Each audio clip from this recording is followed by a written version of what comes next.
All right. So, it's been an interesting couple of years, and conspiracy theories have come into vogue in an unprecedented way. So, we thought we would explore and dive deep into the program on this topic.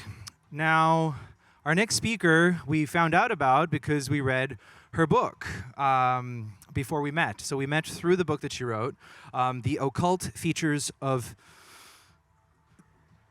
Anarchism, with special attention to the conspiracy of kings and the conspiracy of peoples. So we're going to go into a bit of a historical journey. This is part one of a two-part series, because then in the two-part series we're going to see where we've come, where we've landed. Now, once upon a time, there was the French Revolution, and the kings and queens of Europe were pissed off. They were like, ah, shit, revolution. So they formed something they called the Holy Alliance, and this is the conspiracy of kings. They pledged to cooperate with each other to protect capital and privilege. Meanwhile, the original secret society of the Illuminati criticized both the state and the church, as well as the institution of private property, owning land. So who were the original Illuminati? What do magic and esotericism have to do with politics? What do they have to do with politics today as well? We might extrapolate. And what were the propaganda strategies developed by this Holy Alliance? They wanted to stop the changes triggered by the French Revolution. And why does this matter? Why should we care about this now? So, our next speaker is an anthropologist, currently affiliated with the London School of Economics, but she might run off to join a theater group or start a secret revolutionary society. And she has some copies of her book here as well that I would really encourage you to at least leaf through, because they will seduce you with things that you ought to know. That's how you will feel. I ought to know what is in here. Let us welcome to the stage somebody known by many names and aliases, Spartacus Tonans, a.k.a. Erica Lagalisse, a.k.a. David Dyke. Round of applause. Thank you. Thank you, Juan. Thank you. Everybody, hi. Thank you. Hey. Thank you for taking time out of this amazing party to come think about, the state of politics today, which is, whether you're afraid of the Illuminati or the conspiracy theorists that are afraid of the Illuminati, it can feel pretty bleak. So thanks for coming to the serious tent and listening to me talk about history. I'm going to stand somewhere where this light is not killing me. There we go. There we go. Yeah, I can see now. Okay, so the reason I'm here is because when I was supposed to be doing my PhD in anthropology on social movements in Mexico, which I did eventually finish, thank you as well, I researched the whole history of the Illuminati as well. Why did I do this? Partly because, I'm a bit of a nerd. I am kind of one of those nerdy, autistic personalities that generally prefers books to people. Don't usually do a lot of stage work. And yeah, so, one PhD wasn't enough. I needed a side project. But also, it's because I'm working class, and I'm the first person in my family to go to college. And so my class mobility experience meant that I sort of was straddling two worlds. I found myself with one foot in the institutions of elite higher learning and one foot in YouTube, basically. And the big thing at the time when I started, which was a while ago now, was actually 9/11. Now it's COVID, and we can get to that later tomorrow. But at the time, the big, it was this 9/11 and the possibility that this terrorist attack in New York was an inside job. This possibility was it was a very polarizing, stigmatizing, divisive topic. What you had was some people who were willing to question perhaps the story we were told on the news was not entirely complete, and then other people, right-thinking, proper academic leftist people, including my friends at school, who thought that was insane, and that was insane to even bring it up. And I should say, I came of age like in the anti-capitalist movements that we now call the anti-globalization movement. So like 20 years ago, all those demonstrations that we organized against the World Trade Organization and the Battle of Seattle and all that, that was like my coming of age story. Those big demonstrations, I mean, they largely ended after the repression, after 9/11 actually, but that was my scene. My friends were the anarchists, feminists, anti-capitalists. I was part of a Zapatista solidarity collective. Does anyone know who the Zapatistas are? A little bit? Yeah? Okay. So, that was my coming of age story. And those are my friends, and I like them, and I still like them. But I was not impressed with how they were dealing with the truthers that would come to our meetings and show up. They would sort of act like they were all crazy and stupid and deserved to be exiled from society entirely. And I thought that was going maybe a bit far. I thought that, it's not like I agreed with all of the conspiracy theories around 9/11. A lot of those alternative stories also had problematic parts, gaps in exposition, wild logical leaps that didn't convince me. Some of them had racist bits I didn't like. And I agreed with the sort of the more general critique that was made by every proper thinking leftist at the time, including Noam Chomsky, would say things like, well, the problem with these conspiracy theorists is they're asking the wrong kind of question. They're looking for specific bad guys instead of considering the systemic, structural questions that brought us to this specific historical moment. And, I'm a social scientist. I like systemic structural analysis. I generally agree with that idea. But I thought that throwing people out just for asking the question was maybe short-sighted. I thought if people are noticing that maybe the media doesn't add up, or they're thinking the government is lying to them, or they're considering that maybe someone is profiting off of all of this, or there's other interests at play, I mean, that's just people being clever, being intelligent, being critical thinking about the world and the government. Because, of course, the media and the government, they do lie all the time, just about all kinds of things. So it's good to notice that. And where are people who aren't graduate students supposed to get their information? Maybe when we go to the internet, we find out some stuff that's not great. Not everything you find on the internet is really quality stuff. But where are you supposed to go look? And how can you be sort of pathologizing people or criminalizing them for asking the question and for looking for information?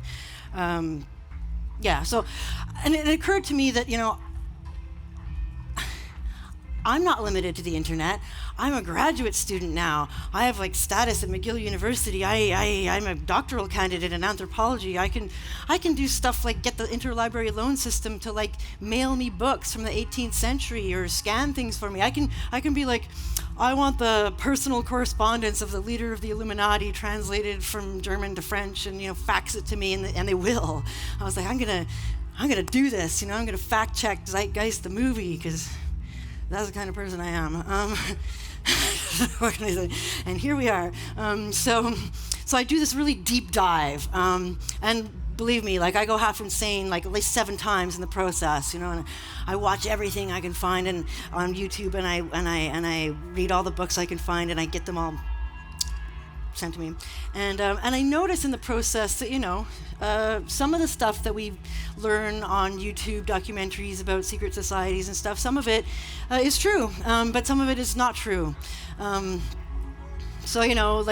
Yes, the ruling class is trying to kill us, no, they're not Jewish. I mean, a couple of them are, but, they're a whole mix of people. Yes, the Illuminati infiltrated Masonic lodges. No, it wasn't to create a world government. It was actually to dismantle government and the structures of private property. And how that story got switched around over time itself started to be a really fascinating research object for me. I said, what's that about? Why does that happen? How does that happen? Whose interest does that serve? Maybe that's a question of propaganda. And that's sort of something we talk more about tomorrow. The talk is basically split into 2 parts, so I realize I might not have the same crowd both days, but anyway, today's sort of the story of the Illuminati, the history lesson, the sort of objective history of secret societies, and tomorrow's the story of the Illuminati. Conspiracy theory today, and the category conspiracy theory, and the sort of work and the political work that's made that category is made to do today. Yeah, and I won't talk much about conspiracy theory today. I'll say this though about conspiracy theory and COVID, because that's like hanging in the air. That's what's on everyone's mind all the time. That's the big topic now. It's not 9/11 anymore, it's COVID. And we'll just sort of get this summary point out of the way, maybe. States always intervene in any situation, not just a pandemic, but including pandemics, any situation. States will always intervene, not to mitigate human suffering, but to consolidate their power and control. So, of course, states everywhere are going to take advantage of the COVID-19 pandemic as an opportunity to fortify borders and amplify police powers and outlaw protest, and that's all the stuff they want to do anyway, right? And remind you to fear your neighbor and buy more stuff and scroll through the apocalypse and download shitty porn and play war games and fear your neighbor and buy more stuff, and that's what they're going to do. That's what they've done, and that's what they will continue to do. But that doesn't necessarily mean that they invented COVID for that purpose, or that COVID doesn't exist. It could just be that they are capitalizing on the situation, because that's what capitalists do. They fucking capitalize on things. So, there's that. That's the basic point about COVID. But we can get back more to conspiracy theory and that shit show tomorrow.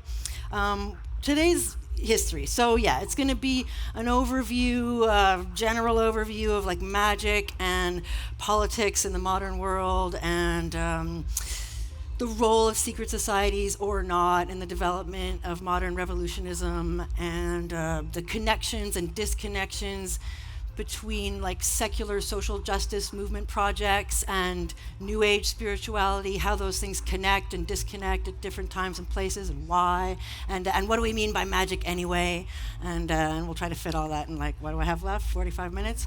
We'll see. We'll see where we get. But yeah, I'm gonna drink water, and we're gonna do history.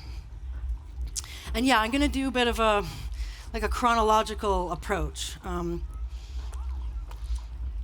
which more or less mirrors the exposition in the book, more or less. Oh, I don't have my slides up. Let's have slides. What do we do? Slides? Hey. I made this collage. Okay. Yeah. It's great. Thank you. Yeah, it's hard to get publishers to to pick your own book cover. They always want to pick your book cover and your title. Don't let them. Anyway. So social movements in early modern Europe during the feudal period, the first phase of the enclosures of land and early capitalism, the social movements and the peasant movements that existed largely, articulated their complaints and their politics and their purpose in Christian language, because Christianity and Christian values were the prevailing common currency culturally. That's how they articulated their grievances. And a lot of these movements were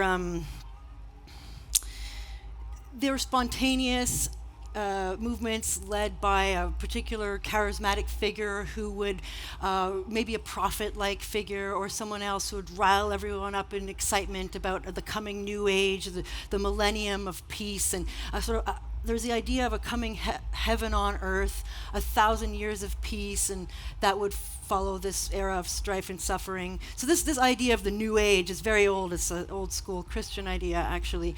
And these movements were called millenarian movements because of the 1,000-year thing. And they were spontaneous and charismatic, and everyone would get riled up, but then they'd sort of, end. Die out, they'd achieve certain things, but then they'd dissipate. And at some point, what happens is you have these social movements there's a change that happens where they're still articulating their political grievances in Christian language, but they're not, but they're organized. They have membership and organizational structures, and they have programs for change and plans and stuff.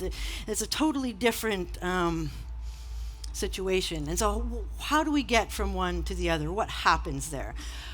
Many things happen. A historian would say I'm perhaps simplifying, but one important factor, is a lot of non-Christian mystical doctrines that begin circulating in Europe beginning in the Crusades. And up to throughout the Renaissance. So you have at this time in Europe the circulation of what are to them, new or rediscovered ideas about like Platonic philosophy, Pythagorean geometry, algebra and other advanced mathematics coming through Islamic Spain, Kabbalah, the Hermetic doctrine. Does anyone know the Hermetica? Is the Hermetica a familiar thing? A little bit, not as much as the Zapatistas. That's okay. I'm glad the Zapatistas got more. So the Hermetic doctrine is a collection of texts that were written in the 1st or 2nd centuries AD, but that during the time of the Renaissance were considered to be way older. They were thought to be the most original fount of ancient knowledge, the original. And there's the idea that there's a general idea that there was a pure and original, unadulterated wisdom early on that was lost. And so the older something is, the more closer it is to the original, and the better it's going to be. And certainly these were considered to be the oldest ways we could access the original ancient fount of wisdom from ancient Egypt, which was considered the original, most spiritually advanced and intelligent society at the time, from where the Greeks got their knowledge and so on. So, for example, the translator that was working on Plato, when they found the Hermetica, they told the guy, forget Plato, trash him, work on this. This was the priority. And the Hermetica beholds a universe characterized by a pulsation of emanation and return. So there's a original unity that unfolds via and into complexity by ways of twos and threes, dualities, triads, dyads. And so throughout duration there is this complexity, but that it's also a bit of an illusion, that there's an internal unity that remains throughout duration, but it's hidden, and you can see it. There's hidden correspondences and signs that if you notice and know where to look for them, you will see it. There's the idea of man being a microcosm of the universe, that you can read the totality of the universe through the individual, and vice versa, that you can read the whole in terms of the part, and the part in terms of the whole. What else? There's the idea that this original unity that unfolds into complexity will eventually be refound, that there's a regeneration of the unity. There's like a next level unity that happens, a sort of cosmic regeneration. And that key here is that we have a role in this cosmic regeneration, that it's our duty and to sort of help it along, and that humanity's coming to consciousness of this divine role is a crucial step in that process. And once we know that, then we act. So there's a slip there. There's like a crucial slip that happens between divine power and our power. Our creative power becomes divine, and we can remake the world, and we are able to, and we are entitled to, and it becomes our responsibility to as well. So before you have the integration of the wisdom of the Hermetica with the Christian prevailing wisdom and values doctrine, the prevailing Christian idea was that it was unchristian to act on the world. If the right Christian thing to do was to accept the world as God has given it to us. To try to act on it or change it was blasphemous. But when you integrate the wisdom of the Hermetica with the Christian cosmology, which even like elite theologians worked on doing, like there was enough reverence for this ancient Egyptian stuff, even among like elite Christians, that there was like specific work that was done to integrate these cosmologies. And once you integrate these, you have the idea that, well, not only is it not unchristian to act on the world, but it becomes one's Christian duty to sort of act on and improve the world. And so you sort of continue with the idea of a coming heaven on earth and a new age where everything's going to be better. But instead of it sort of falling from the sky because a prophet announces that, God's going to make it happen, we make it ourselves. We create this heaven on earth. It's our job. It's our possibility, and it's also our job. So it's in the Hermetica. There's also the idea that this knowledge is itself supposed to be kind of inherently elite or inaccessible or secret or occult or special or only for those who are ready. There's specific passages that say, Hermes keeps the meaning of his words concealed from those who are not ready, and that you have to purge false knowledge before you're ready to receive the true doctrine. And so we come back to this. But one of the most important things to understand now is just how adaptable the Hermetica can be, how it can be mobilized in a variety of social and political projects. So on the level of high culture, you have the Hermetica, because it has a sort of very beautiful mathematical metaphysics, a metaphysics of beautiful geometry, and that arrives alongside and is interpreted together with things like Pythagorean geometry and Islamic algebra and stuff. Together, this composite helps lend it sort of enormous investment in mathematics as the true sacred architecture of the universe, the most permanent and basic truth. And it is true that, this geometry and algebra, this mathematics does allow people to build and create in ways never before imagined, creating things like everything from vaulted cathedrals, for which you need, good geometrical knowledge and skill, to calculus, and then all of modern science that comes from and beyond and after calculus. This is some very powerful magic people had discovered. It worked. You could do incredible stuff with it, and that's sort of how it was experienced. So you have the mixture of pre-existing natural philosophies with the art of memory, which we'll get to later if there's time, and the Hermetica sort of helps inspire the scientific revolution of the Enlightenment, as well as New Age philosophies up into the present day, as well as secular social justice movement projects, which we're going to talk about. And the forces in Newton's physics, attraction and repulsion, and the whole language that develops in physics, that proves to be pretty useful or accurate. Not about accurate, but useful. Is adopted from Hermeticists, attraction and repulsion. These are the language in the Hermetica. And so, we come to understand that the disenchantment tale of the Enlightenment is basically just that. It's a tale. That at the same time as they were sort of burning witches for practicing magic, they're oh, you know what? I have a slide here. Hold on. I want to show you a slide. This goes with the math stuff. This is my math slide. This is the sacred mathematics of this era and the interest in it. And its gender also. At the same time as you have these... so they're burning witches for practicing magic, but at the same time as they're doing that, they actually have people that are called court magicians, working in the courts. So it's not really that magic was a problem during this time. It was sort of who was doing it and what that magic was. And I'm going to take a moment to talk about the witches, because especially right now with what's going on politically around, women having the power of their reproduction taken away politically in different places, this is sort of maybe worth mentioning. What was going on there was you had, because of the early enclosures of land during the early capitalist period, you had all these peasants that were thrown off the commons and had less access to resources, land, firewood, water, whatever, place to live, grow food, than they did before.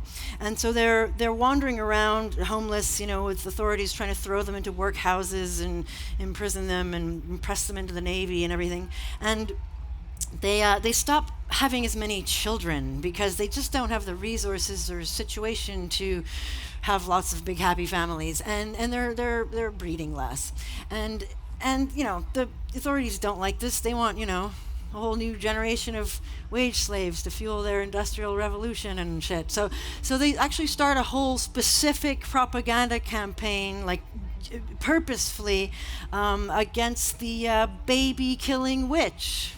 Right, and that's the thing that witches did that was so bad that we had to round them up and kill them for, is that they were killing babies, which is basically a euphemism or a way of criminalizing women for not reproducing the way we want them to, and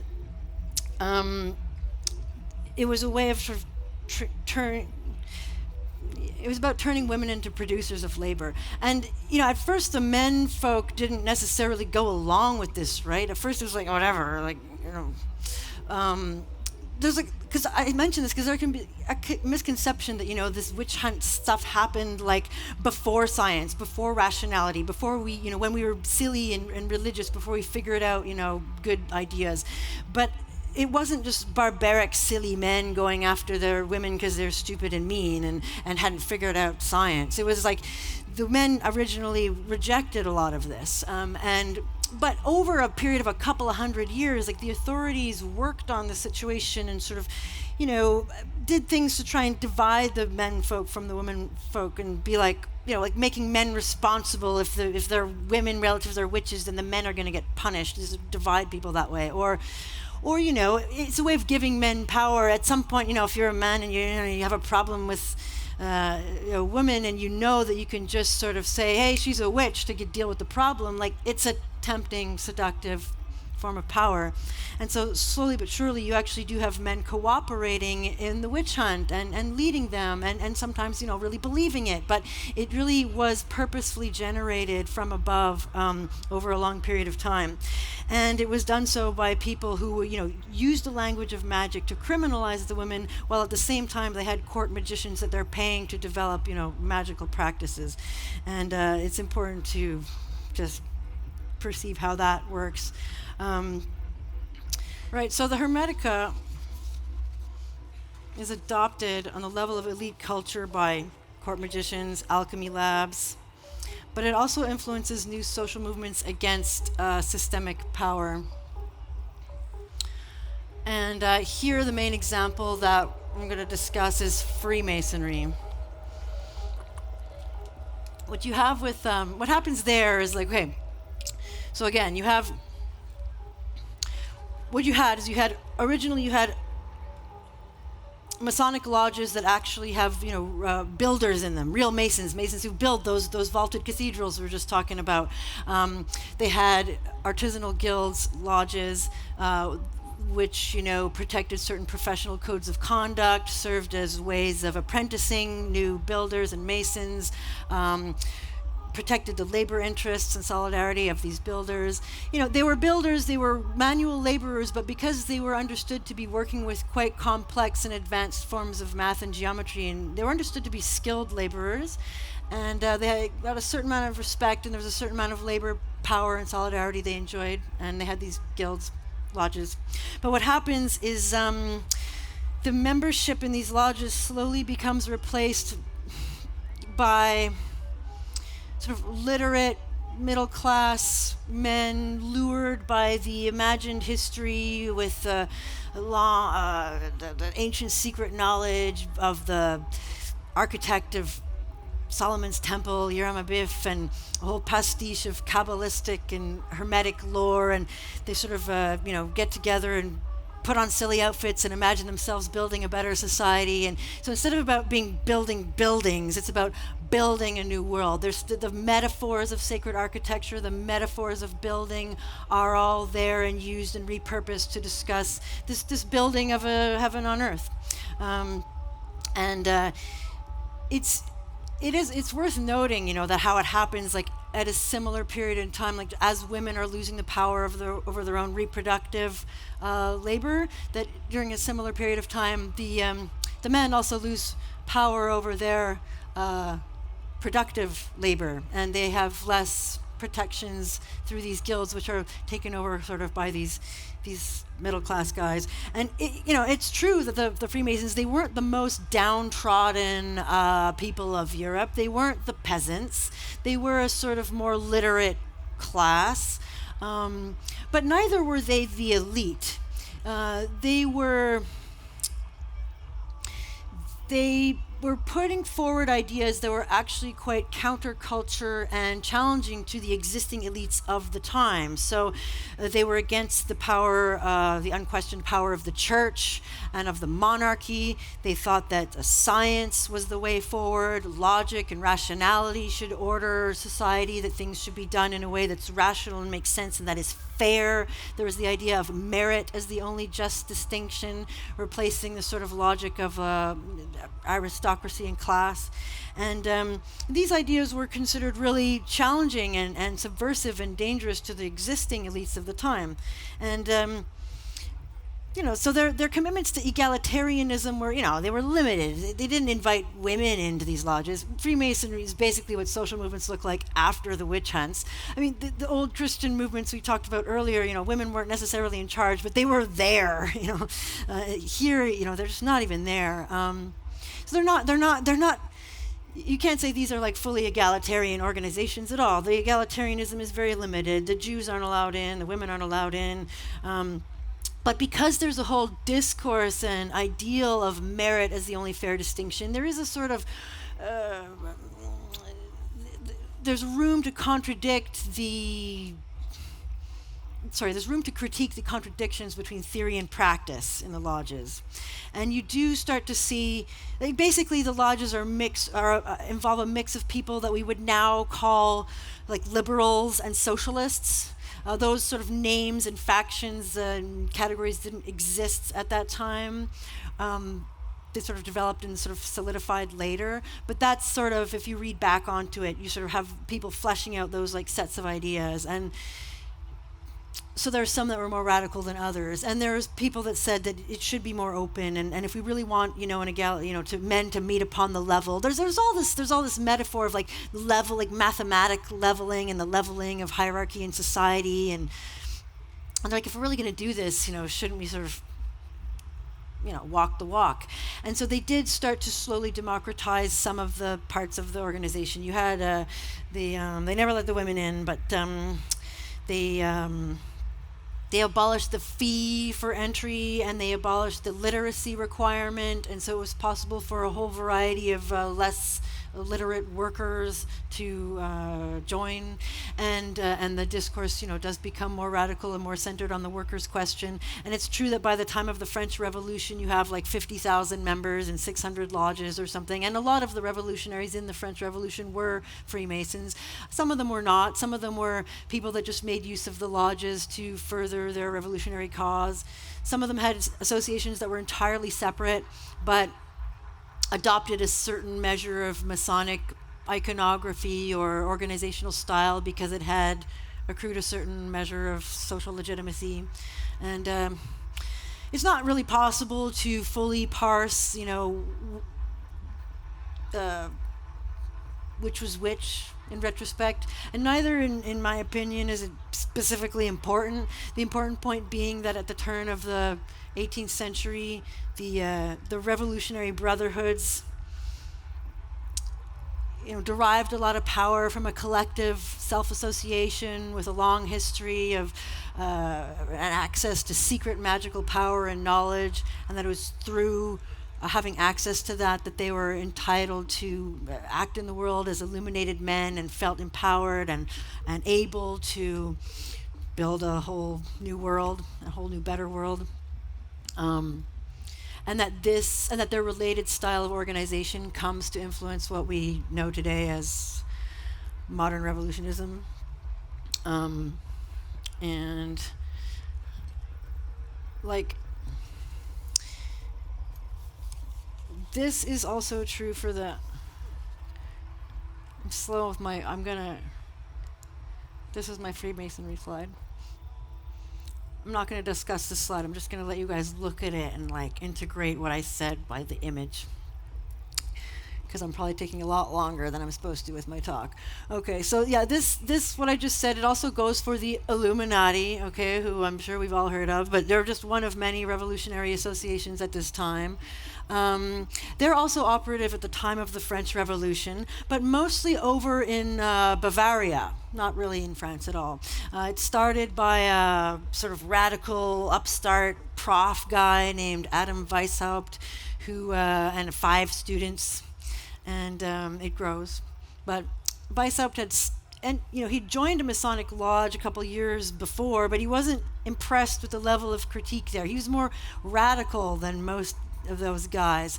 He was definitely more of the socialist leaning versus the liberal leaning sort of Freemason. And he wasn't just against the monarchy and the church. He was against private property and inheritance and the landlord class. He was like, until we get rid of these guys passing the land down to each other, it's not going to work. And in some ways, he had a point. Like the French Revolution, what happened, right? Like you got rid of the monarchy and the church, but then, the landlords took over, and we ended up with the bourgeoisie instead of the monarchy, but we still have the class system. And so in a way, Weishaupt was onto something. And he was sort of pushing the envelope. And so he starts his reading society, and they model it again, sort of organizationally, stylistically, like the Masons, because that's your sort of main cultural reference for stuff like that at the time. So it's got an initiatic levels, and it's got special ritual names. And Weishaupt, he imagined himself as like just another guy in a long line of like special, really smart guys with subversive knowledge that they keep and curate and protect throughout history for the moment when you can really put it into effect. And he sort of justified his whole cosmic regeneration project with a whole mix again to the Eleusinian mystery schools, to Pythagoras, to the Pythagorean, secret Pythagorean society, to Jean-Jacques Rousseau. He sort of brought it all in, I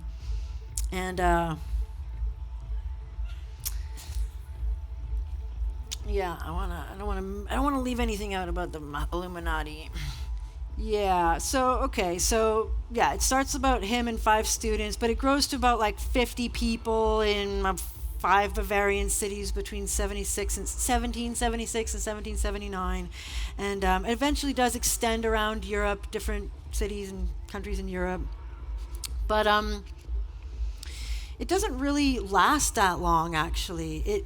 It's pretty short-lived, because in 1783, one of the second grade members gets pissed off about what they're doing, about something. There's a skirmish, and he tattles to his employer about the whole operation. And his employer is a duchess of the Bavarian royal family, and then she tells the rest of the royal family, and they interpret it in terms of their own, local political concerns. They think, oh, it's an Austrian plot to annex the electorate of Bavaria, and oh no, and they get very concerned about this Illuminati, and they start a whole persecution campaign against them. And this is the first time you hear the claim that all Freemasons are under the control of the Illuminati. But it was the Bavarian government talking at the time, and the concern was that the Illuminati were going to radicalize the Masons to have a revolution against the government, not that they, are the government. And that story, does get turned around. We can talk about that tomorrow. Now, so fearing the, so at this time, when the government goes after the Illuminati, they really do. They're going to get executed if they get found. So they go into exile. They go into hiding. They disperse if if it's known that they were part of it. They got to hide. And it's true that at this time in Europe, there's like lots of other little revolutionary associations that crop up that kind of are stylistically similar, and some of it's like direct lineage, direct descent, like old members, starting up a new group in a different place. Some of it's just copycat stuff. Some of it's like ironic because it's actually the government propaganda about how dangerous and these societies can be that actually like inspires people to like start more of them. And in each case, with all these societies, at least two things are going on at once, right? So in terms of them, they're initiatic, they have ritual elements. Yeah, and it's at least two things going on. So on one level, it's that, the self-understanding of the people involved as carrying forward a tradition and a powerful possibility of change through connection with ancient magical spiritual wisdom is empowering and helps sort of organize the self-understanding of what people are doing and entitles them to act, and it legitimizes what they're doing in their own eyes and in the eyes of others.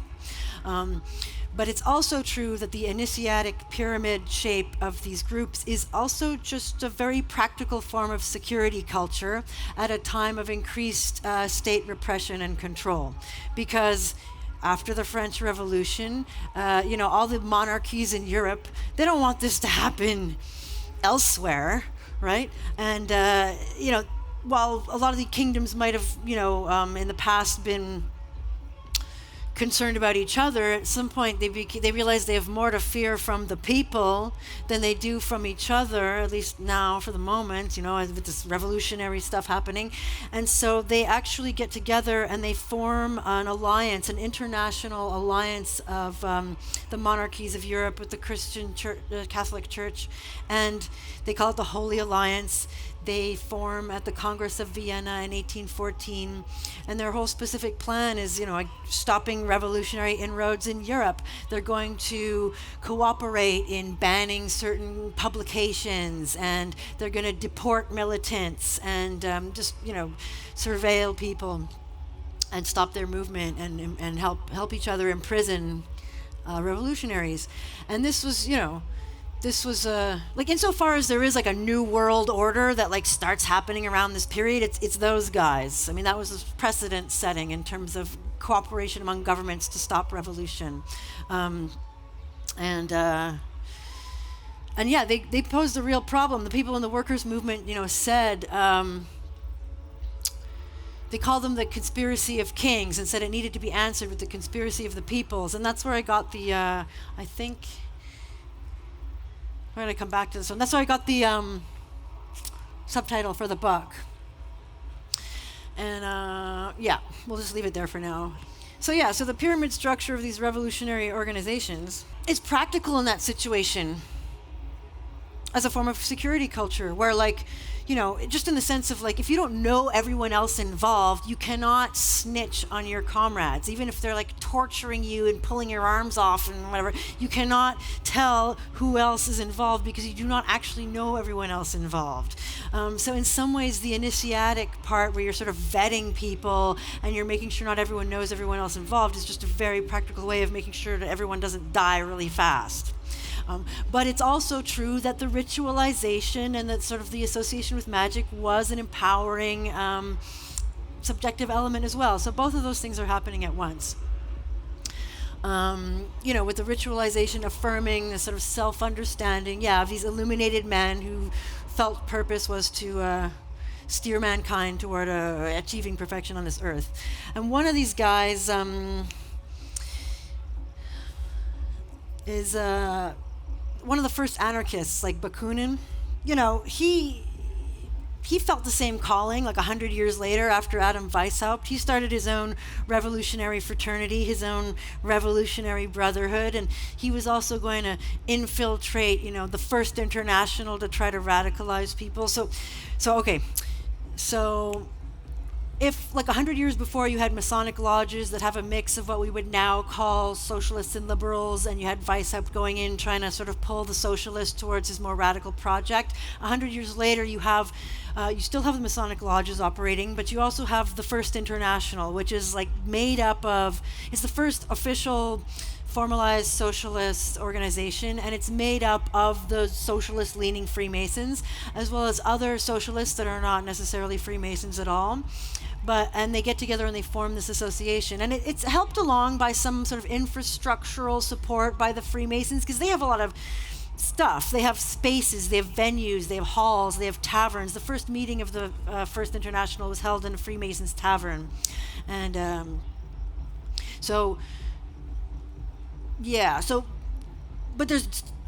that's the first socialist organization, but there's still debate going on in it. So there's still, maybe everyone there is now on the same page where they all think that the workers' question is important. They're all, clearly socialists versus liberals, but but how to achieve, the revolution for the workers, questions of strategy, these are things that, can be eternally debated. And there was all these arguments about strategy. So you had Marx and his buddies. Literally, Karl Marx was one of the persons who was part of this group. He's a famous name, along with a bunch of people whose names we don't know. But so him and his buddies, they thought, the way to bring about socialism was to have the dictatorship of the proletariat. We need to take over the state. The state's fine, but as long as the workers are running it, it'll all work out. It'll be fine. Now, over the course of the 20th century, we saw that didn't always work out great. Even at the time, there was people that disagreed and said, I don't think the state is the way forward. I think the state is part of the problem. The state is the handmaiden of capitalism. The state is what makes capitalism possible. If we fall into the idea that we need to take control of the state, we're gonna lose the war before we even begin. And that sort of came to be known as the anarchist position. And one of the first people that really strongly put forward that position was this guy Bakunin. And he was going into the First International trying to get people over to what he saw as his more radical position, which was an anti-authoritarian socialism. And that's your brief history of the International. And and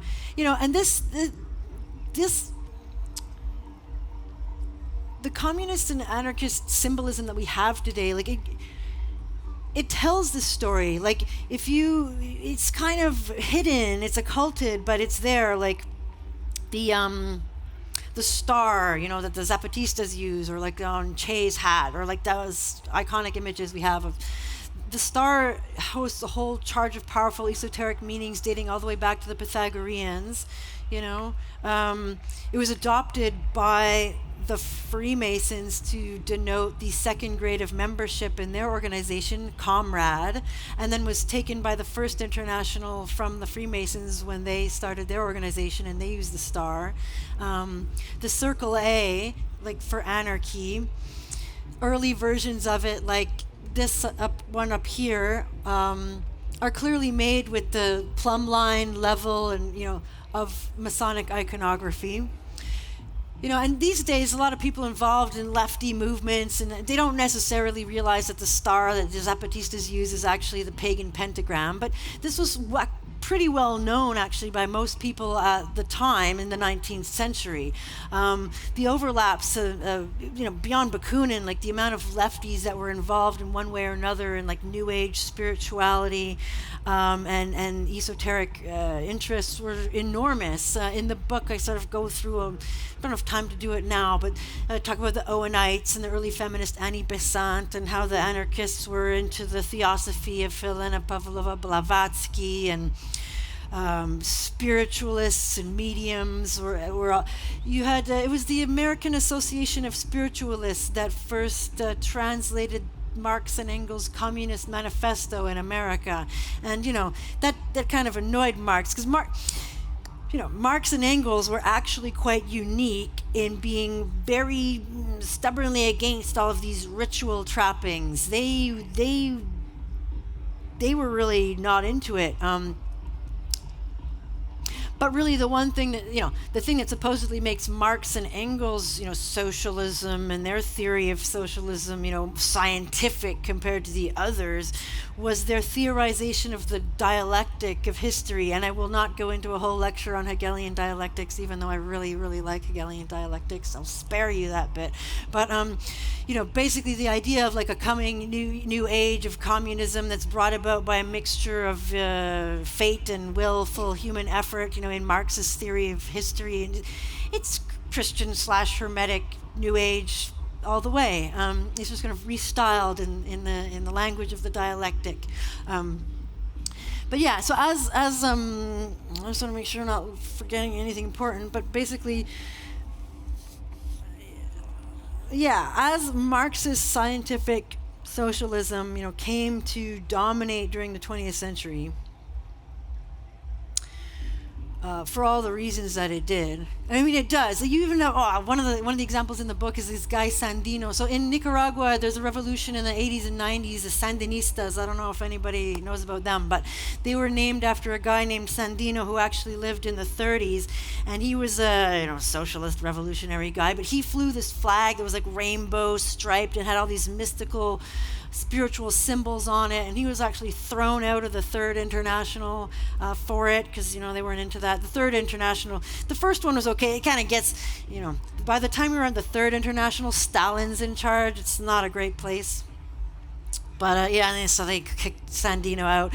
But so there was this enormous overlap between revolutionaries and New Age spirituality for a long time. But as Marxism came to dominate during the 20th century as sort of the main discourse of socialism and revolution, this history gets kind of occulted. So just as like Newton playing with magic in his alchemy lab is kind of like written out of the history of science. Like, so we have all of these, New Age hippies playing with spirits and stuff, wanting to make a better world, like written out of the history of the left. And like, instead what we have is the associations between, New Age spirituality with,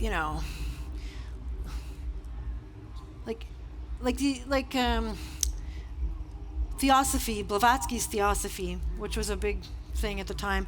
The political associations made with Blavatsky's theosophy are fascism and eugenics, and it's true that those connections are there. Like early 20th century fascists, the fascists we have today, they are also drawing links to this stuff, and so it's true, that New Age spirituality and ideas can be brought to underpin racist projects or anti-racist projects, capitalist projects or anti-capitalist projects. And like one summary point here, I guess, is that when we're considering the relationship of magic to anti-systemic movements, like any deterministic formula is bound to fail. Like when approached by persons, elite persons with a lust for power, magic can serve to advance and justify those aspirations.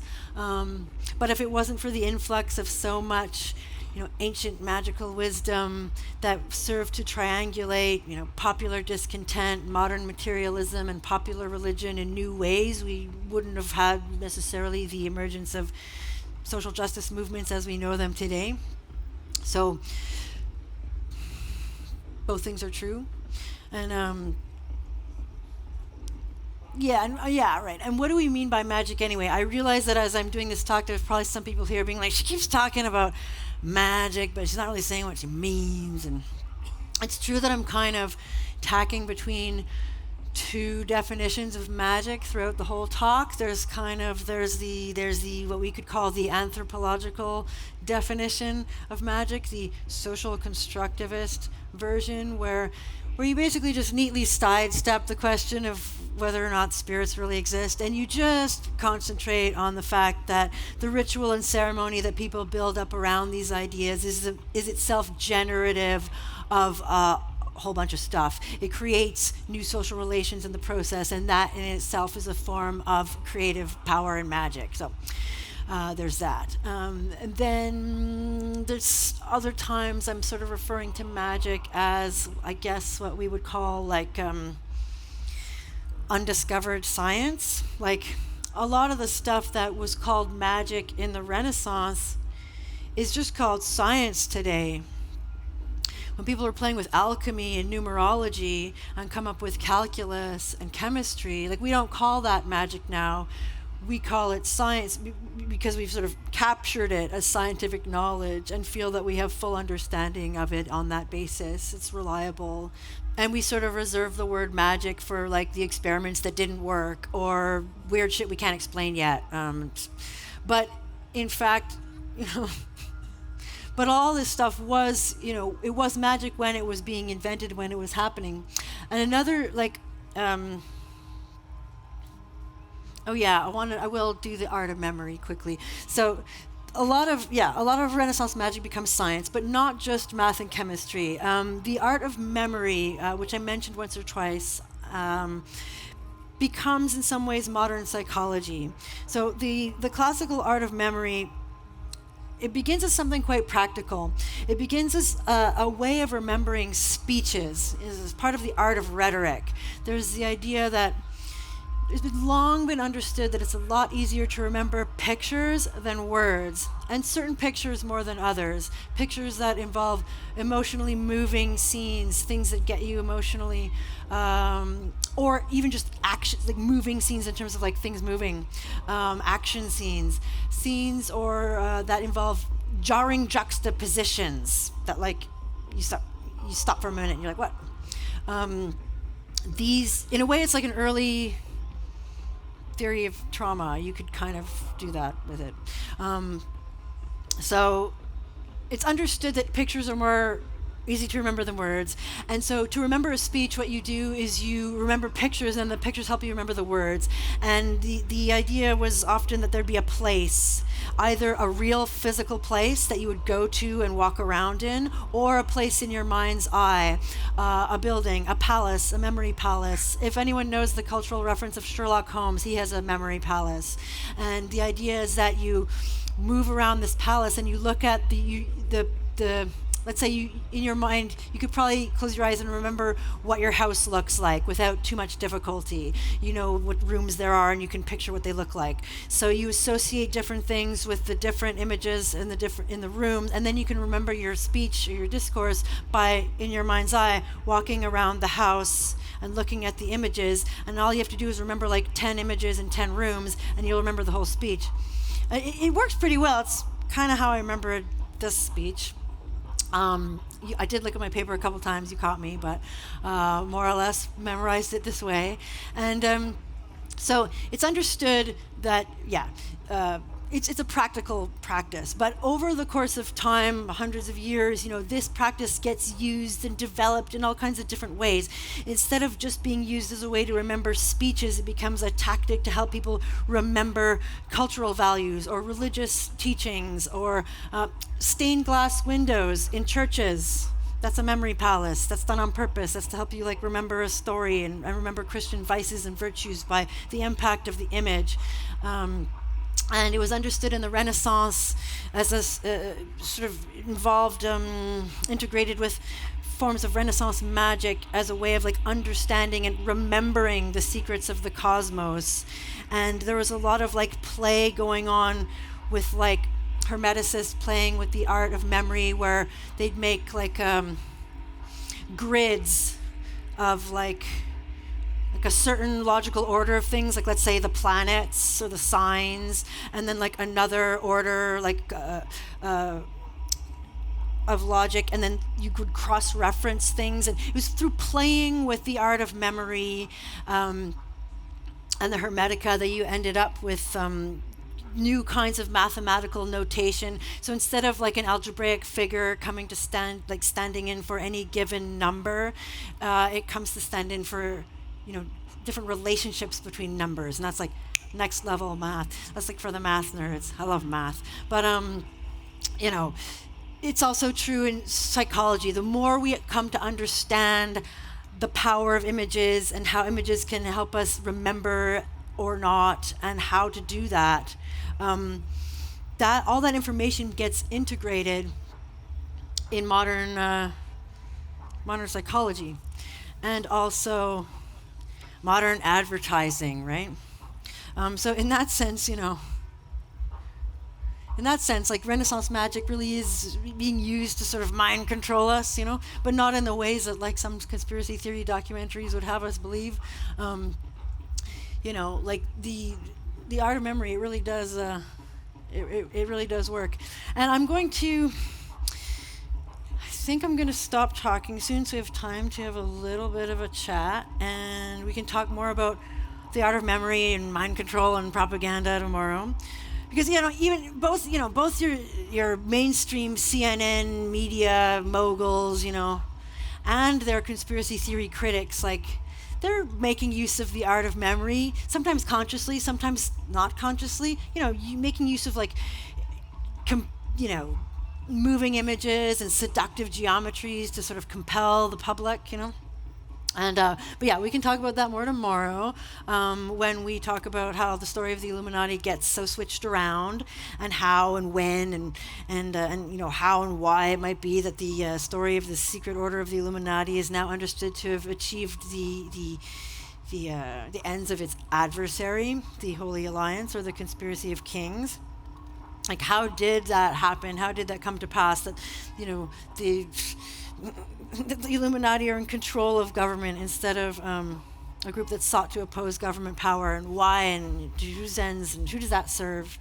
Maybe the new, neoliberal elite global world order, is actually, characterized by conspiring elites, but maybe the elites are not, lizards or Jewish or members of the Illuminati, and maybe it serves the real blue-blooded bastards in power to have us think they are, maybe there's that.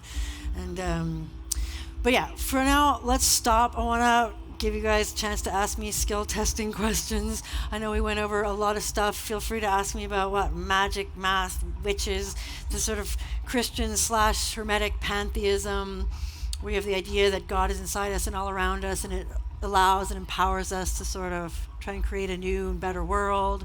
And the pantheism meaning pantheism, God everywhere, it really is it can inspire both the fantasies of fascism or the anarchist faith in an egalitarian world order. It'd be wise to not ignore it, because now, as in the 19th century, as in the Renaissance, the Hermetica proves very adaptable. It can be used in pyramid schemes and leveling schemes, and pyramid schemes for leveling, as above, so below. And there you go. That's it.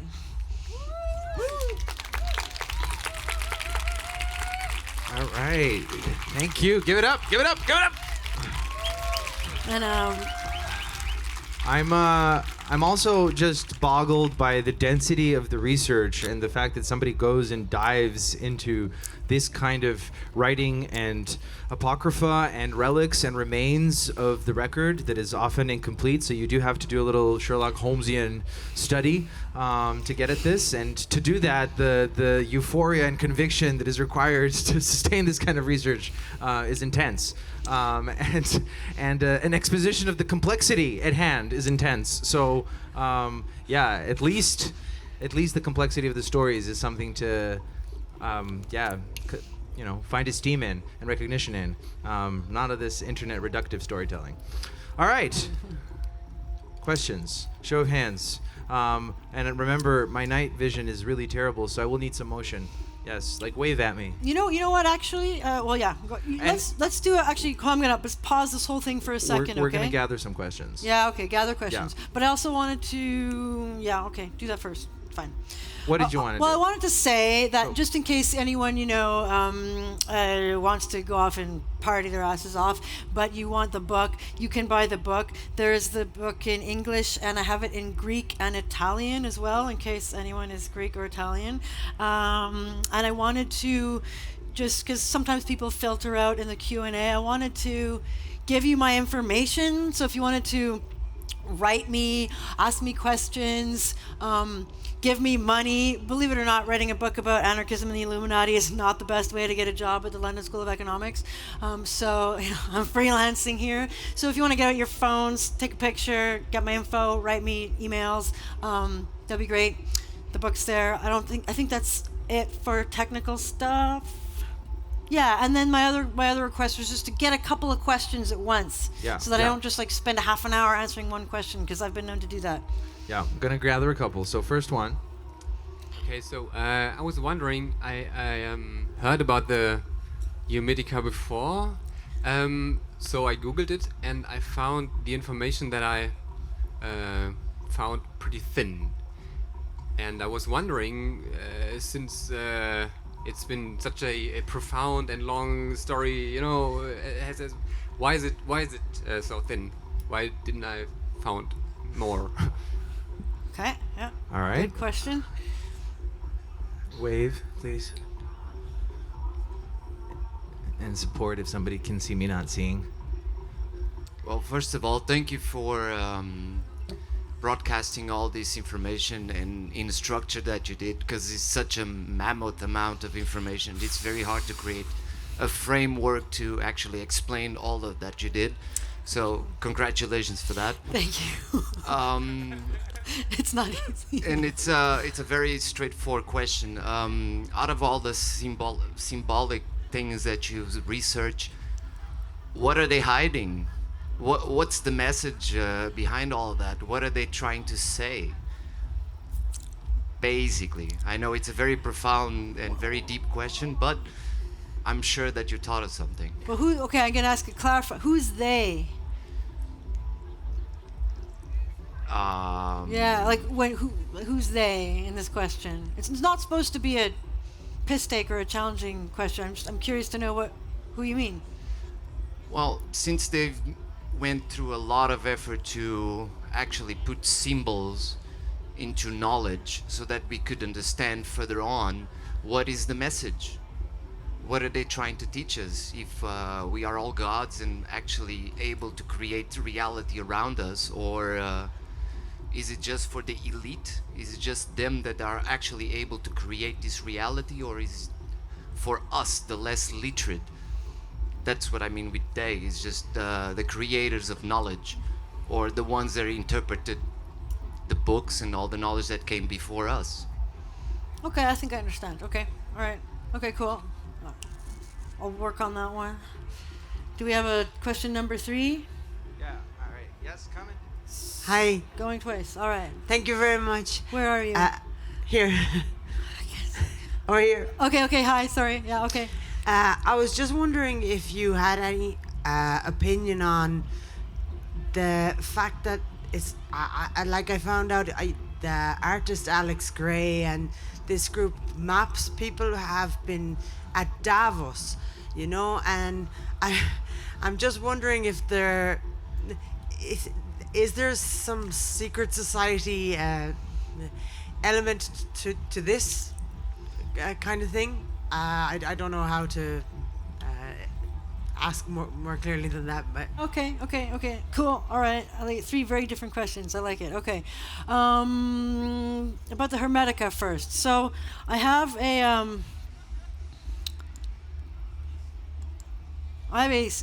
here's me being an academic. Hi, I know you all came here for a reading list. That's what you come to a Psytrance party for a reading list, don't you? Yeah. So for those who actually did, no.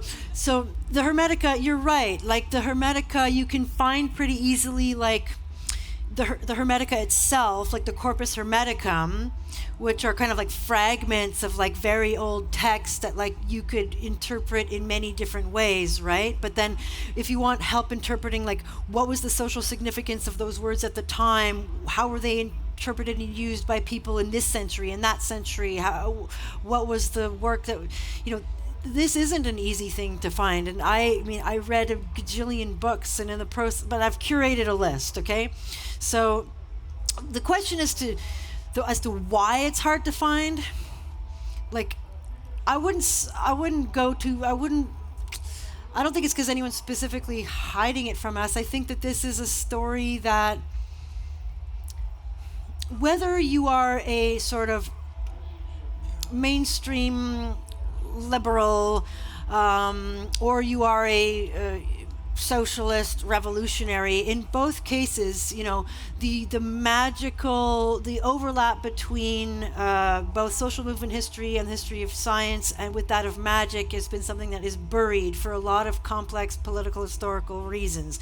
So just as we don't hear about like Newton playing in his alchemy lab and that's how we get physics, you know, we don't hear about, like I said, all the socialist revolutionaries playing with magic. And it's in that kind of shift away from considering the importance of playing with these kinds of ideas that you just don't have a lot of support in the academy or the institutions that would fund and promote this kind of study. There's not a lot of support for it. It's actually a woman named Frances Yates. She's at the bottom of the list, but it's not because she's the least important. Frances Yates is like a scholar in the 60s, and she's a woman doing like Renaissance history in the 60s at a time when there weren't many women doing this. And she was the one she wrote a book called Giordano Bruno and the Hermetic Tradition that sort of changed the shape of like all Renaissance history studies and studies of the Enlightenment afterwards. She was like an absolutely groundbreaking landmark scholar. And if you do want to read about the Hermetica and get like way more than I gave today, like I would start with Francis Yates, either The Art of Memory or Giordano Bruno and the Hermetic Tradition.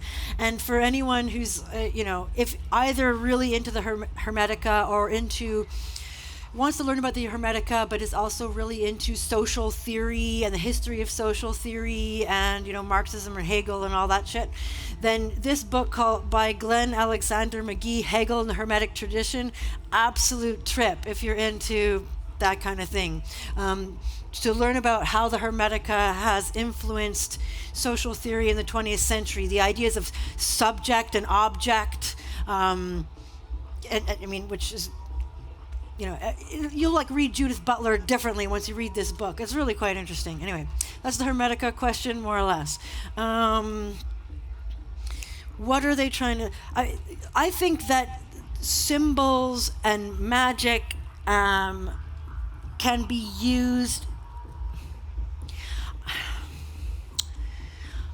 I don't think that there's necessarily a secret tradition that people have and there's a content to that tradition that from them having it and us not having it, they're able to control us, as much as the fact that there's like a hoopla around the secrecy. So there's the idea, like whether it's the people who are participating in it or the people who get the sensation of feeling that they are left out, the idea that there is secret knowledge and that only I have it is itself empowering, regardless of what that secret knowledge is or whether or not it even exists. So there's something about the self-understanding of yourself as carrying forward a whole special secret magic tradition that is itself powerful and can constitute a kind of like social engineering and magic. And so what some social scientists might say about like the whole certain current hoopla around like the Illuminati and the world government and the more bigger and scarier and organized and streamlined like it sounds like, if they really do have all this magic power and they've had it for a couple thousand years and it's super powerful and they have it and we don't, like that's very disempowering for us or anyone who really believes that. Then you feel like we really don't stand a chance.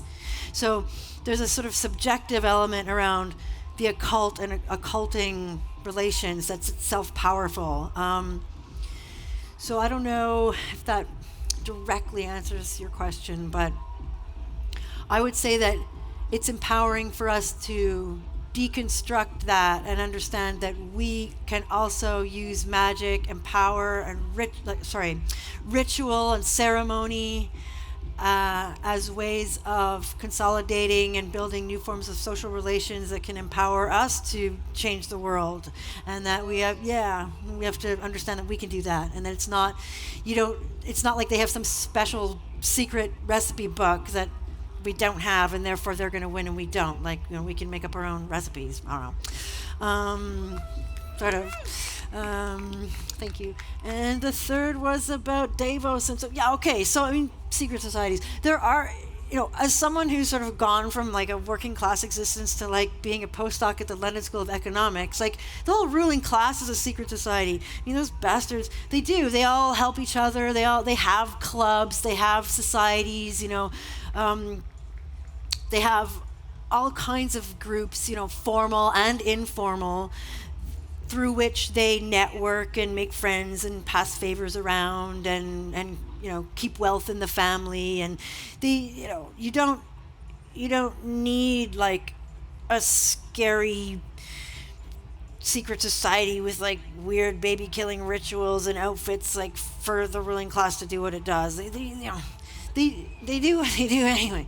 And so like, yes, if you look at like the lines, like lineages of like families and people, and like, oh look, it's all the same people at all these like global economic forums. It's like, yeah, those are the capitalists, that's the ruling class. Like, or if you look like, oh, there's, you know, different families are like, you know, this guy and his, yeah, they're passing down wealth generationally. Like, this is what the fucking ruling class does. I mean, so like, it is not a coincidence at all. It's not a coincidence that it's the same people in every fucking place. Like, but they are in some ways conspiring against us. I mean, they do. That's what politicians do. They get together. They have meetings. They don't invite us. They make policies that are good for the ruling class and bad for us, and we suffer as a consequence. But they're doing it, you know, in forums basically right in front of us. They don't let us in, but like, yeah, there's the World Economic Forum. There's the World Trade Organization. There's all these organizations where, you know, the capitalist class gets together and pretends to care about climate change and just passes money around. And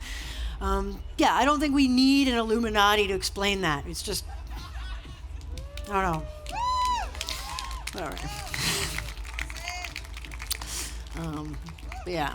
And actually, you know, that's I don't want to get into the whole talk tomorrow, but you know, that's a kind of way of fucking with us, is by having us feel like it's through these impenetrable societies that they're doing it. Like, I don't know.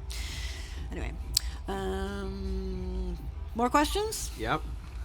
Anybody else? Anything on their minds? Again, wait, yeah, okay, see. So, thank you so much, first of all, for the absolutely fantastic talk. You're welcome.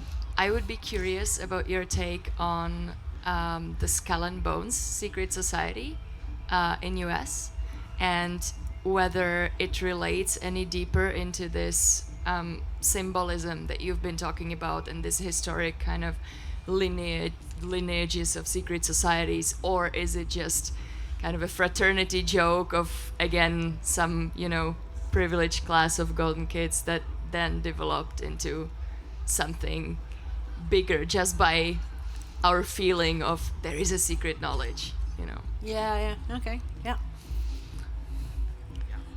Anybody else? 1 second, getting there. I really am impressed with all you guys. You could all be like dancing in a trance stage, and you're here like asking questions about politics. That's later. I'm impressed. I'm impressed.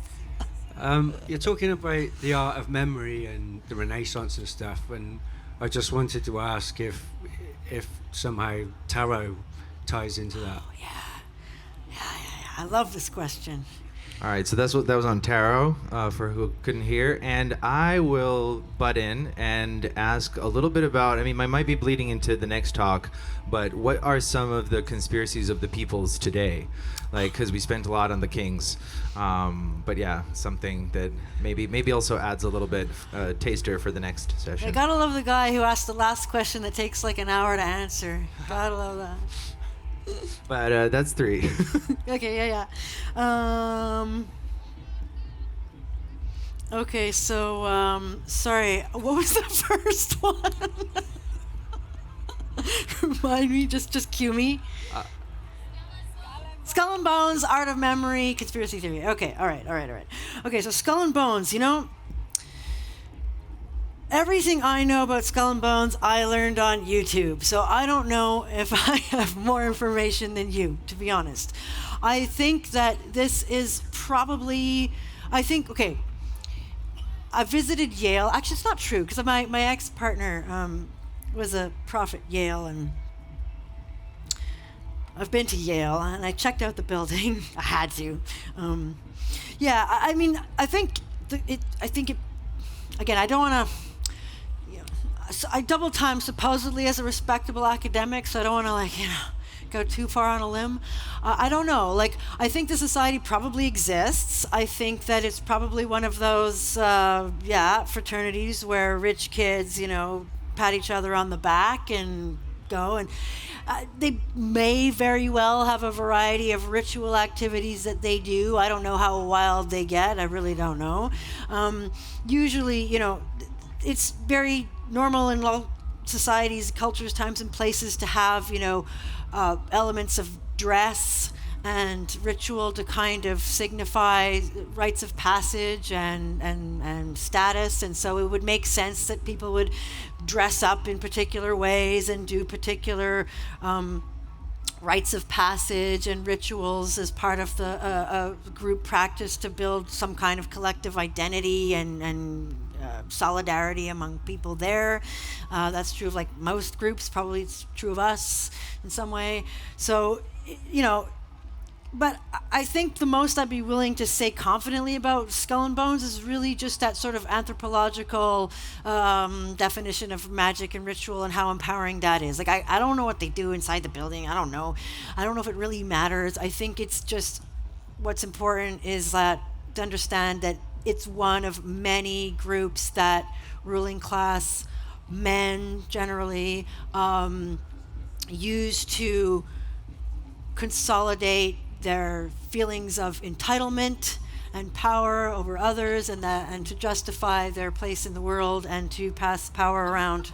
And anything else would be conjecture. I think it's one that we hear a lot about, but I think that there's just a lot of societies and groups like that. That one's just gotten a lot of play. I don't know if the most sensational claims about it are true. I don't know. I think a lot of these ruling class white guy motherfuckers do a lot of shitty things even if they're not in groups like that. You know what I mean? So, the art of memory and tarot. This is something that I find, this is a question that occurred to me also, like in the process of the reading and research. It says, tarot has got to be an art of memory. Tarot's got to be a way of giving you images that are... you can see that a lot of the decks, the Rider-Waite deck, I mean, you could see that they're almost, it seems like they're following the logic of the art of memory in terms of using juxtapositions, using like action scenes. They're trying to put a lot of information about stuff in one image. And so I looked it up. Like I've actually like specifically, and I'm a decent researcher, right? I mean, you can tell I know how to use a library, but like I've not found like the book. Like I found the book on Hegel and the Hermetica. I found the book on the art of, I have not found the book on tarot as an art of memory, but it has absolutely got to be that. And it's got to be somewhere between like, you know, at some point, the art of memory is used as a way of trying to help people remember the secrets of the cosmos. So somewhere in between the art of memory as a practice of like rhetoric, practical memory skill, and modern advertising, you have like in the middle, you know, the art of memory used as a way of trying to remember and cultivate like, you know, important deep spiritual knowledge and of the cosmos. And it seems to me that the tarot deck is sort of like somewhere between a magical practice where you're being invited to, like if you believe in, you know, archetypes and stuff like that, that you're being invited to kind of appreciate and be inspired by like archetypal images, and a practice of memory that's, you could use a more like modern psychology take on it and be like, it's a Rorschach test. You can kind of work through your shit, you know. It's like a therapeutic practice. Like instead of paying a shrink $100 an hour to talk to them, you could like look at tarot cards and then like what you see and what you get out of the card, what it tells you. You could understand that to be learning about what's going on in your own mind and the associations that you're inclined to make. So again, whether or not you look at tarot as a kind of magical practice involving like universal archetypes, or you understand it as a kind of culturally informed practice where you as a specific acculturated individual are going to read into the cards things from your own experience and your own culture and your own practice, but also like get a kind of knowledge and insight that's very real, like nonetheless, even if you're bringing all the subjective stuff to it. Whether, you know, however you stand on that spectrum of like magic versus psychology and tarot, either way it's an art of memory. Either way it's definitely the art of memory as classically understood that's being implemented there. And let's write the book. I don't know, let's do it. I mean, in fact, if anyone here is like listening and knows a lot about tarot, like in either as a practitioner or as some kind of intellectual social sciencey historian or any kind of, I love this topic. And if you want to, like, I'm going to put my email back up and be like, send me information about, write me an email and tell me what to read about this tarot art of memory question. Yeah, so yeah, my email is not, my email's not up there actually, but everything else is, and my email's on the website, so whatever. Anyway, if you just, write me through any medium. Yeah, and what was the last question? A little bit of context on contemporary conspiracy of the peoples. Oh yeah, that one. Yeah. You're gonna steal my glory for tomorrow. I mean, I'm gonna sidestep your question for a minute. Watch me sidestep this question and go back to my bibliography like a prof. Well, no. I will get to your question. Don't worry. I will actually get to your question in the process of doing this. And I think that I realize, I'm making jokes about this list, but I'm actually going to take a moment and actually talk about it for just a minute. Okay, I want to let you know that I had a shtick about this list. Okay, so the first thing on the list is the book that's being sold if you want it, okay? The second thing on the list is, like, if anyone here is a university student and, it would be useful for you to have a peer-reviewed reference for any of this. The second thing on the list is, like, a similar, condensed, very dense academic text version of the book that is published in a peer-reviewed compilation at Stockholm University Press. So it's like, anyway, if you're a university student or a prof, that's the sort of reference you want to use if you're going to cite me. The third one is Silvia Federici, Caliban and the Witch. When I was talking about the witch hunts and interpreting them as the turning of women into producers of labor, I was riffing off of her books. If anyone found the stuff on the witch hunts interesting, it's really Silvia Federici that you want to read. Peter Linebaum Redeker. That's for tomorrow. Actually, that one really goes for tomorrow. And this one, Lance DeHaven Smith, Conspiracy Theory in America. I'm going to put the same slide up tomorrow, so that one really is for tomorrow's talk too. And that one is about how the CIA promoted the category of conspiracy theory in the media after the JFK assassination. And you learn about how the phrase conspiracy theory is part of a conspiracy, Ba-dum-ching, yeah, okay. And that's tomorrow's talk in like one sentence. No, there's a lot more than that, I promise. The one after that is René Le Forestier. So if you're looking for more on like the shtick, the summary of the actual Illuminati that I gave, one of the best books. This is actually, I had to read it in French a couple years ago, but they've just come out with an English version of it. So that's where you want to go if you actually want to read more detailed history of the Secret Order of the Illuminati. That's like a good, legit source. And yes, it took me like years of going insane, reading massive, insane shit before I found, that. I've already told you about Hegel and the Hermetic tradition, and I've already told you about the art of memory and Francis Yates. So there you go. That's the bibliography. And yeah. Conspiracy theories today? Where do I even start, man? I'm going to do that tomorrow. I mean, ask me a more specific question, Ivan. What do you want? Specifically the conspiracy of the peoples, like how that differs to the conspiracy of the kings and what was used as a countermeasure. What was the counter retaliation? Well, okay, so when the quote that I took that from is like a letter from like the Brussels Fraternal Democrats to some other two revolutionary brotherhoods, Society of Friends. I don't remember which one it was, but the guy's writing a letter to Marx via this Congress, and he's saying, and he's talking about the Congress of Vienna, and he's saying this conspiracy of the kings must be answered with a conspiracy of the peoples. And this is like in the lead up to developing the first international organization that I described. So they were saying, like, we need an international organization of the workers to achieve our ends, to get a good quality of living for the working class, to have rights, to get rid of the ruling class, to succeed in what we want to do. We need to have an internationalist approach. Not just because capitalism and power and monarchies are international, but because the kings are specifically ganging up on us now. So we can't just concentrate on having like localized, national revolutions. We need to deal with the fact that they're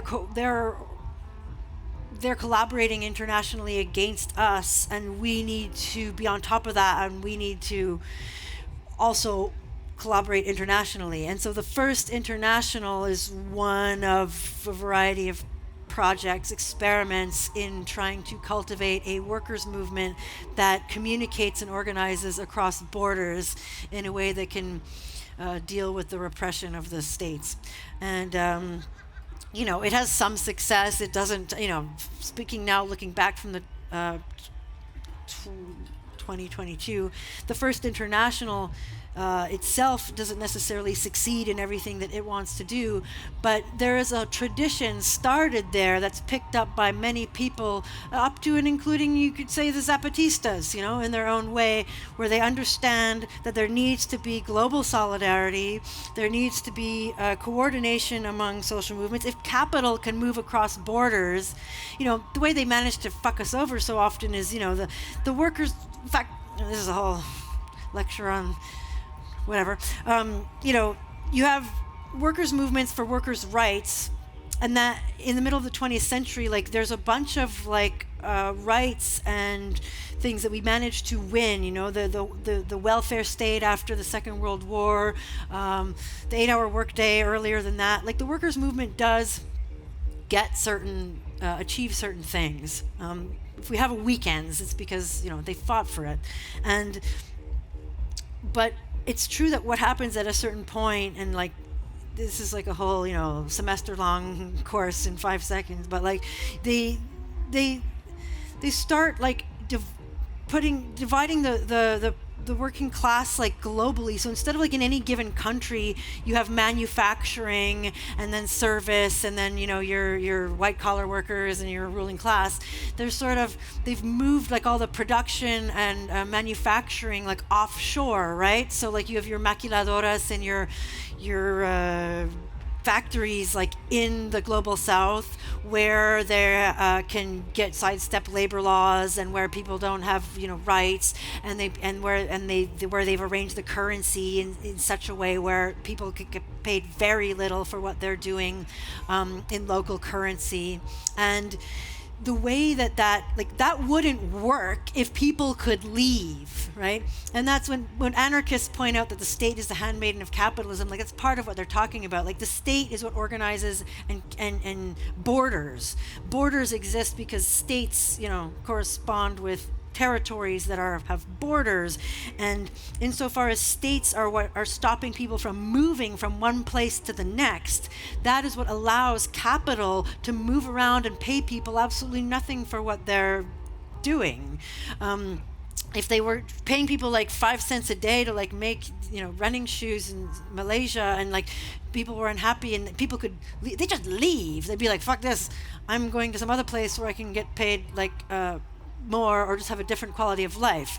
And the only reason that Nike or any of these companies is able to continue doing what they're doing is because people can't leave, because borders stop the movement of people. So money can move around, investments can move around, a corporation can organize its manufacturing here and then ship the thing over here and then ship it back, and they can move stuff around and they can move money around, but they don't let us move around.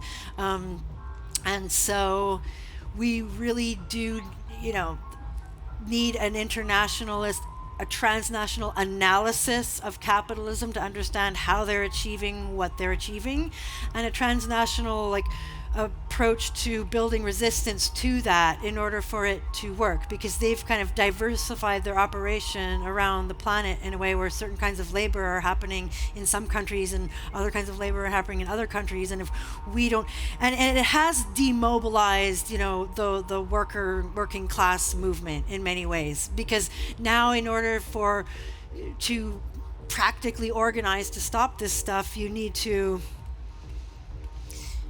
well, they have us divided by place, across oceans, by language. Like you can't physically gather in such a way as to create subversive plans. I think we've all experienced in the past couple of years just how poorly we can organize over Zoom. Zoom, it's not like you can, anyway, won't go there. It's not like the internet. You can celebrate the internet for connecting us, but it's not actually the best way of like developing tight-knit, solidarity-infused, reliable social movements where you trust one another. Maybe initiatic secret societies are actually a better way to do that. I don't know. And I think that actually ties in well with the etymology of conspiracy, of breathing in the together. same place. Yeah, you got to breathe in the same place to make deeper change work and communitarian ties tighten. Yeah, and today in the times of COVID, it takes even more meaning, right? It's like no more online events. Like breathe on me. Breathe on me. Breathe on me. I think this is going to bring us to a close. This was just supposed to be a taster and an amuse-bouche towards the end for the next session, so we can dive deeper there. And this whole presentation is an amuse-bouche for a much wider, denser topic. So I think this would be a great book to read, and so I that's a plan for later on in the week. Or have someone read it to you, maybe. Or that. Yeah. Thank you, everybody, so much. Have a good night. One more round of applause, please. Thank you. Appreciate it. Yay. I really appreciate it. Thank you.